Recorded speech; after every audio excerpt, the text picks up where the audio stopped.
Well, hi guys. How are we all doing? How's everyone's night going? Who was really happy about the warm weather today? I was. It boosted my entire mood, made me feel so happy, so good.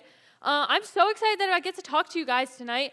As y'all know, I do 9th and 10th grade, so you high schoolers are my people. I love it. I love getting to be with you guys, and I'm excited about our topic. Before we jumped in tonight, I wanted to do a little bit of a review to what Tony talked about last week. So quickly, I just want to go over that Tony talked about becoming the one is more important than finding the one. And he went into this whole thing about how, we always are looking for the one when instead we should be working on becoming the one ourselves. And I feel like I just want to touch on that just because it kind of runs its theme a little bit through my message as well. One other thing I wanted to do before talking about my topic tonight was giving you a little bit of a disclaimer. So disclaimer, relationships are a good thing. So I wanted to just let you guys know, God created us for relationship. That could be relationship with a significant other. That could be a relationship with a friend. That could be your family relationships. That could be literally any kind of relationships, romantic or not romantic. Relationships are a good thing. And so in my message today, or in any of the messages you hear throughout this sexuality series, I don't want you guys to hear, if you're in a relationship, that's bad because you're in high school or middle school. Or if you hear, you want a relationship while you're single, that's bad. No, those are not bad things. We're not saying that those are bad things. We just want to help you guys cultivate healthy relationships. And so that's always our goal. There's no right or wrong, just healthy or less healthy. So I wanted to just put that disclaimer out there so that you guys didn't, kind of like what Tony was saying in the venue, we want you guys to feel like this is a safe space to talk about your relationships. So if at any point you are hearing a leader say, you're in a relationship and that's bad, or you want a relationship, that's bad, or you're doing this wrong, come talk to one of us. That's not the goal. That's not what we want. So now we move into the topic that we're talking about tonight, and that's all about obsession. And when we become a little too involved, obsessed about either a relationship we're in, the idea of a relationship, and that could be beyond relationships as well. So I don't want you guys to think this is just about romantic relationships. You can become obsessed with anybody and kind of get in too deep with any kind of relationship. So, curious, what are some things that you guys have maybe obsessed over? Maybe it's a movie series, TV series, maybe it's a TikTok dance you want to learn. I don't know. I don't really know what's cool right now. So what are some things that you guys obsessed over? Anybody? Did you say something?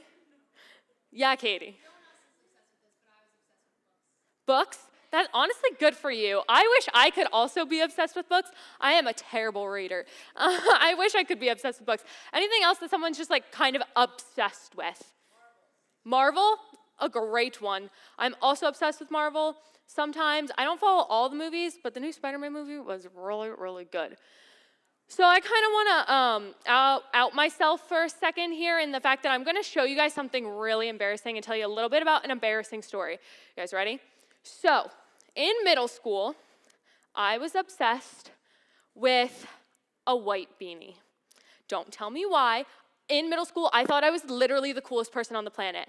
I thought this was my literal identity. I was like, I'm so obsessed with this beanie, I'm going to revolve every single outfit I wear around it.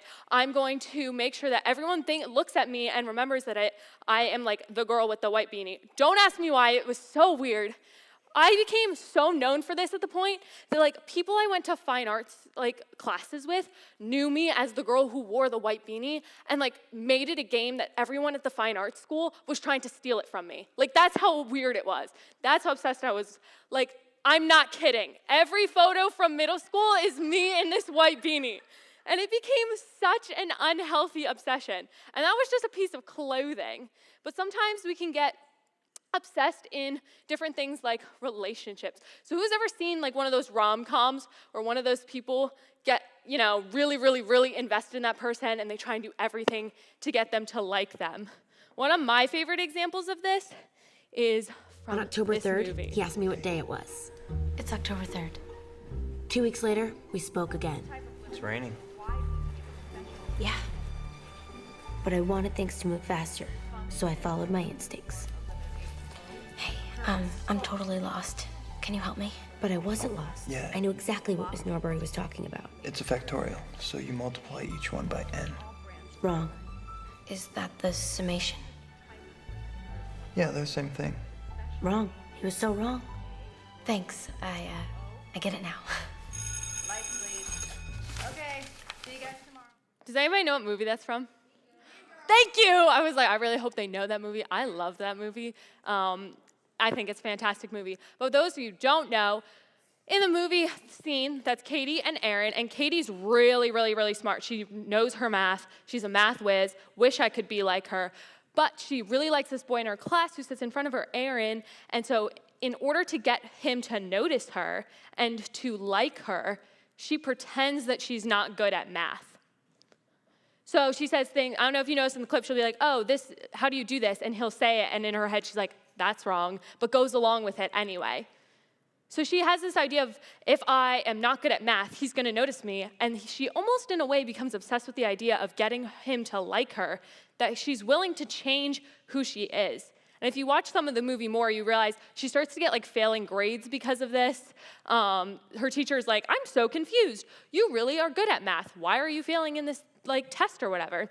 And if come to find out that she's been trying to get this boy to like her for so long that she's been pretending to be bad at math. And later he's like, that's not cool. Why are you doing that? And she ends up being herself. It's a great movie. 10 out of 10 would recommend.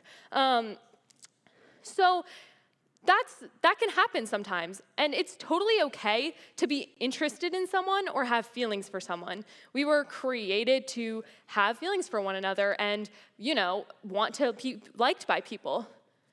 But what I don't think when is not okay and when it can become a little unhealthy is when the idea of the one does become an obsession that you measure every person against the could be the one. So let me just say that again. The idea of the one becomes an obsession that you measure every single person against a could be the one. So this can kind of look like you have this perfect list of every ideal that this person should be, and so you start measuring every single person against it. And you're like, they have to be this way to be the one. And you can kind of become obsessed with this idea of, if they're not like this, they're not like the one. And it's kind of like what Tony talked about with having the list for the one.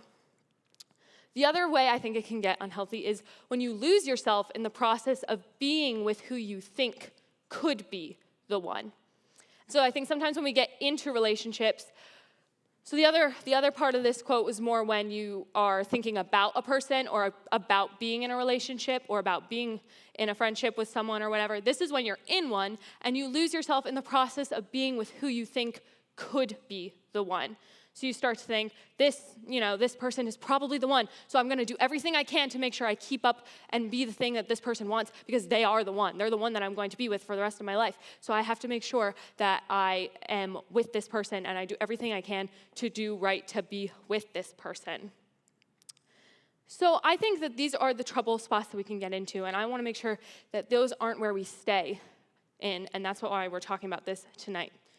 So this might take some of you by surprise and maybe sound contradictory, so give me a chance to explain myself. But in this season of your life, it's okay to be selfish. Yeah, you guys can be selfish, and that's okay. And I kind of want to explain that. So when you think of the word selfish, you kind of think of it as a negative thing. But in this season of life right now, whether you're dating someone or you're not, you have the privilege to kind of be selfish. And so I heard something that once said that when you're in a relationship or seeking a relationship, when you're in a relationship, it's 75-25. So 75, your life, you're caring about you, caring about everything else, and then 25% of your energy is going to that other person. And when you're single, you could apply it to the same thing of like, if you want to be in a relationship, then you can be putting some energy towards being in one or seeking one or whatever, but the priority is still you. And I think that's something that all of us can overlook, is that we get to make the priority like ourselves. And so I think a good definition of being selfish looks like, this is the definition that I'm using for our terms of being selfish. Selfish looks like sticking to your guns and keeping your relationship with God, yourself, and others top priority.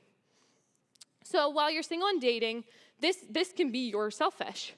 And so this may be in that season, and then you may say, well, what about when you get married? It gets a little bit different when you get married. They say that the percentage of 75 to 25% flips, and suddenly a lot of yourself is going into the other person that you're dating. And I want to make a disclaimer so none of you cancel me. You get to still work on yourself when you're in marriage. Yourself as a priority doesn't go away. It just becomes different.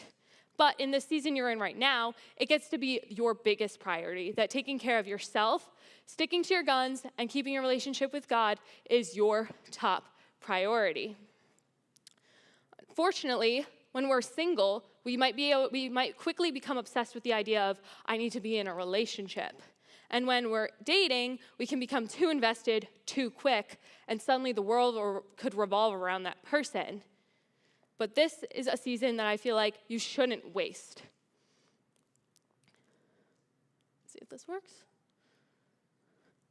Now, on the surface, you may be thinking, I'm not obsessed with blank, blank, blank. Maybe I'm not obsessed with, doing these bad things that these people do, or at least I'm not obsessed with doing, this, this, and this. You could fill in the blank with whatever you want. And none of it seems bad, and it isn't. You're wired, again, like I said before, to have feelings, and you were created to be in relationships with people, whether that's a significant other or family. And when you become obsessed with someone, the idea of someone or something can cause you to do a few different things. So I want to look at the few different things that can happen when you start to become obsessed. And the first one is you miss out. I think what happens is often we get so obsessed with the idea of being in a relationship and thinking that we're going to miss out if we're not in a relationship, or if we are dating, we get so obsessed with who we're with and think that we're missing out with something with them that we totally miss out on a ton of other things in life. So we become so worried. Oh my gosh, I'm going to miss out. I'm going to miss out if I'm not hanging out with my significant other. I'm going to miss out if I don't have this relationship experience that my other friend is having. And by doing that, you actually end up missing out on so many other things in your life. High school is a crucial part of your life. And although some of you may look back and say, high school was the worst 4 years of my life, or some of you may look back and say, high school was the best 4 years of my life, there's a lot of things you can learn in high school, and you risk missing out on them when you become so fixated on one thing. I think the other thing that can happen is that you alienate people. And this can happen in a lot of different ways. Who has ever been with someone who literally cannot stop talking about only one thing and nothing else? And you're kind of like, okay, can we move on? Can we talk about something else? And the only thing they're stuck on is talking about that. You start to alienate people, and alienate if they have things to say in the conversation. People start to not want to be around, or they might tune out.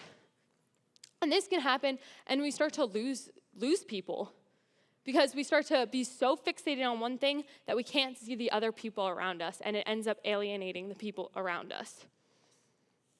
The last thing that I think that happens is you lose yourself. Now, this doesn't always mean you're losing yourself to really bad things. This doesn't always mean, oh, I just went and did something really, really bad and illegal because I was with this person. It can start really, really small. Sometimes it looks like your personality changing, interests changing, and sometimes it's okay. Someone may have introduced you to a movie that you had never heard of, and suddenly you love it so much. And you've changed your mind, and suddenly you love that movie. And things like that are okay. When you start to change opinions you had, like strong opinions you had, that's when the red flags can kind of go off and say, well, why am I changing myself in this way to meet what this other person wants? Or why am I changing myself this way so that one day I can be in a relationship with this person that I've made a list about? And you can really start to lose yourself when you become so fixated on someone or being with someone. Here's something to think about. If your dating life is holding you back from the rest of your life, it may be time to rethink things. So, how do we combat this? Like, Grace, yeah, we get it. We can, become a little obsessed, whatever. I think there's a lot of truth in the Bible and what it says, but I also think that one of the biggest ways we can combat this is with community. by having community around us and talking about these things, we can start to see in areas where we may be becoming fixated or obsessed. And so I think that the Bible has a lot of things to say about community, and that's what I want to talk about. So the first one is Ecclesiastes 4:9 through 12. And it says, "Two people are better off than one, for they can help each other succeed, and if one person falls, the other can reach out and help. But someone who falls alone is in real trouble. A person standing alone can be attacked and defeated, but two can stand back to back and conquer. Three are even better, for a triple braided cord is not easily broken." So this verse is talking about how when we stand together and we stand in community, we are stronger and better for it. We can fight against the things that we need to fight against. We can stand back to back and we can conquer. And this is why I think that when you're in this season of dating, or even if you're single, whatever it may be, it's important to have really good community around you, because you guys are going to be stronger together. And you're going to be able to have people around you who make you stronger and help you point out in areas where maybe you're starting to get fixated on something. So like it says, a three braided cord is stronger together. And I actually did a little bit of research right before today, because Dan had pointed out to me, he's like, isn't that like a marriage metaphor example? You see like all the people at the weddings like tying their knots and stuff. And I was like, oh yeah, I don't know if I want to use a marriage thing for this series on dating and being single or whatever. And then I went back into it and realized it's more talking about actually community. So the marriage weddings take it a little out of context, and it's actually talking about community and friends. And so I would pose that having God, you, and community is your three braided strand cord, and that is when you are going to be strongest. Another verse is Hebrews 1:24 through 25. And it says, "Let us think of ways to motivate one another to acts of love and good works." So when you look around, who is influencing you most? I know a few weeks ago or months ago, Dylan talked about the 5-finger thingy. So who's in your 5-finger thingy? Who is influencing you the most? Are they doing what the Hebrews 10:24 to 25 verse is saying, which is, let us find ways to motivate one another in acts of love and good works? Are they helping you and encouraging you and building you up and saying, hey, this is who we see that you are, like you're doing a great job in this, or hey, can I come alongside and help you in this? And that goes along with Proverbs 27:17, which says, "Iron sharpens iron, and one man sharpens another." Guys, you need people around you to do this. At Gateway, we always say that life is better in circles. And so this is what you need to be doing in your life. If you're single and want and desiring a relationship, or single and not desiring a relationship, maybe you don't want a relationship and you're just like becoming fixated in other areas of your life. Or if you're in a relationship and you're soon becoming fixated on that person and obsessed with them in an unhealthy way, this is where your life in circles can be so helpful, because the people around you can say, hey, we see this going on. What happened here? Can we have more clarity? Can we encourage you? And things like that. God created good things for us to have and experience, but in healthy quantities. So like I said in the beginning, relationships are a great thing. Desiring relationship with anybody, great thing. But when we get too invested or too involved, it can quickly lead to becoming unhealthy. So there's this verse in Proverbs that maybe when I read it, you guys will be like, ooh, but it makes sense. If you find honey, eat just enough. Too much of it, and you will vomit. So the Lord is basically just saying, honey's a great thing, but if you eat too much of it, you will probably throw up. So in the same vein, wanting to be in a relationship with anybody, friends, significant other, or being in a relationship is a great thing. But if you start to get too invested, too obsessed, and start being in that relationship or wanting that relationship for wrong reasons, it can become unhealthy. And this is why tonight we're talking about don't make anyone your everything. So I want to tell you guys a little bit of a personal story. I'm going to go back to that one. I want to tell you guys a little bit of a personal story, because we always say we want to be vulnerable. We want you guys to be vulnerable, and I feel like I can't just stand up here and not be vulnerable or whatever with you guys. So as most of you know, I went to Bible college, And if you guys don't know, there's a little bit of a stigma at Bible college that's like, it's bridal college, and you graduate with your misses and all these things, and you graduate with your bachelor's and your misses, and all these weird things that they say at Bible college. And I loved my time at my college, loved it, wouldn't trade it for the world. But there definitely is this thing going around, and it puts a lot of pressure. And so suddenly this pressure of I need to be in a relationship starts to become a little obsessive, even if you don't think about it.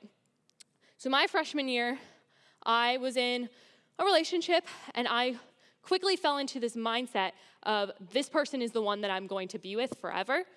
And so therefore I have to do everything I can to make this person happy, or to stay in this relationship, or to make this relationship work. And it's because I had a lot of this pressure of this person is the one, I have to find the one, I have to do all these things so that I can be with the one. And so I had this, it quickly became an obsession. It quickly became unhealthy. And I noticed things happening like we talked about before. I noticed that I started missing out. I started missing out on hanging out with people and doing fun things like sheets runs with my friends because I was worried about being with this person and getting as much time as I could hang out with them as possible. I started to alienate people. Like, I literally didn't hang out, and I feel like I can say this because she loves me. I literally didn't hang out with my best friend, Lindsay, and started to push away from her because the person I was with said that they weren't good news for me. That's how much I became obsessed with this idea of this person, is that I began to not hang out with my best friend and alienate her. And then in the final part, I lost part of myself in that. I became so obsessed that I noticed I was doing unhealthy things that this person was doing. And although you're not always going to experience these things in an unhealthy way, even good relationships can start to breed these habits of you missing out, or you alienating people, or you losing yourself, even if they're not always in really, really, really negative ways. And so I'm not saying that every relationship is bad, but you can become too involved and too invested in really good relationships too. Obviously, the person that I was obsessed with in my freshman year of college, I didn't end up with. My husband is in the back, so I didn't end up with that person. I know. Oh, that was you. I thought that was a student. But when Dan and I started dating, we both had come from previously obsessive relationships. So I came from this one, and he had come from one in high school where he had also been in a little bit of an obsessed mindset. And we said that when we got into our relationship, we had to create space so that we could involve our community and make sure that what we were doing, we knew we were staying true to ourselves. So we had a lot of people who could easily call us out and say, hey, why are you doing that? You never liked that before. Or, hey, you guys spent a lot of time this week together. Why don't you come hang out with me? Or things like that. And this is why I feel like having space for community is so important. You guys shouldn't do any of life alone, but especially when it comes to being in relationships or seeking out relationships, you shouldn't have to do it alone. So how do we do this? At what point does our healthy relationship or interest in someone, or the idea of dating become an unwise obsession? So you may be saying, okay, how do I look for this? How do I find it? How do I do it? These are some points to look out for. When you have someone in your life and they're all you think and talk about. So I talked about this before, when you're with someone and literally that's all they talk about. Or you're finding yourself that's literally all you think about. That could be a little bit of a flag. I'm not saying it's always a red flag, but it could be a yellow flag saying, hey, slow down. Not everything is always a red flag. Some things are just meant to be yellow flags to say, slow down, take a look. So when you have someone in your life and they're all you think about or talk about, that could be a little bit of a yellow flag to slow down. When you don't have someone in your life, but the idea of someone takes up all your time and energy. So maybe you're on those Pinterest boards. Does anyone use Pinterest anymore? I just said that. Okay, thank goodness. I literally just said that, and I was like, I don't know if that even is a cool thing anymore. Maybe you're on all those Pinterest boards creating your perfect wedding board. Sorry, boys, I don't know if you do that. But maybe it's thinking about that girl repeatedly and thinking of the list of this is going to be the one, this is going to be the one. I have to find her. She has to be blonde or whatever. When you don't have somebody in your life, but the idea of someone takes up all your energy. Another, maybe this starts to get red. So the first two were maybe yellow. Maybe this is when you start to get some red flags. When you find yourself morphing parts of you in hopes of being accepted. When you find yourself morphing parts of you in hopes of being accepted. So like I said before, this can apply to any relationship in your life. But when you start to morph parts of who God created you to be accepted by someone else, that's when it gets tough. And you need to look at that red flag. When you realize you haven't seen or talked to some close people recently. So maybe you're like, oh, hey, I haven't texted that person back in a while. I haven't really hung out with this person in a while. Kind of only obsessed with whatever I'm doing right now. That could be it. And so in order to combat these, we have some boundaries. And maybe when I say that, your mind goes a million different places, and you're like, Grace, don't tell me what to do, blah, blah, blah, whatever. You're like, what is the boundaries going to be? These are super open-ended, and I want you guys to take these and apply them and figure out for yourself how you can apply them in whatever area of life you're in right now. First, find your identity in Christ. And you may be like, no duh, but it's honestly the foundation for everything that you will do in your life, including relationships. When you find your identity in Christ, you can notice the yellow and red flags or warning signs going off in your head that you may be morphing into what someone else is doing or this obsession with somebody else. Surround yourself with those who know you and can call you out. So like we talked before about having that strong community, that three-corded strand, whatever it may be, surround yourself with those who know you and then can call you out, and let people call you out. Be okay with people calling you out, and ask people to be okay to call you out as well. And then make your own list. You guys know yourselves the best, in a way. So make your own list. Where are some weak points you think that you could fall into starting to become obsessed with someone? Is it those relationship TikToks you cannot stop scrolling and thinking about how one day your life will be just so much better when you have what they have?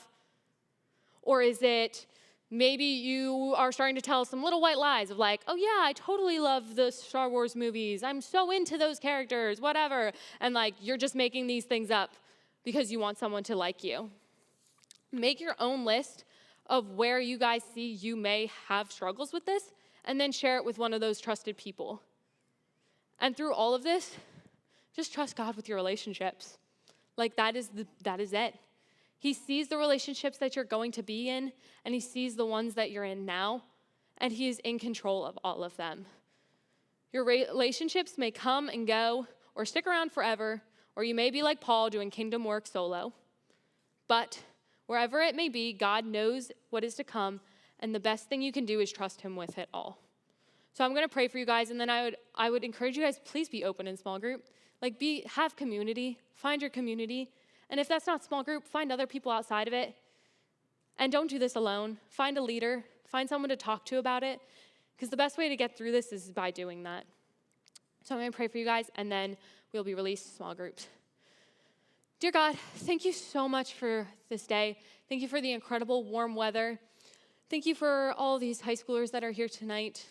I pray that we can remind ourselves to always keep you in the forefront of our minds, no matter what we're doing, no matter who we're with, that you will always be in the forefront so that we don't fall away to any obsessions or becoming fixated, and we can always keep our eyes on you. I pray for great conversations in small group and safe travels for everyone on their way home tonight. Amen.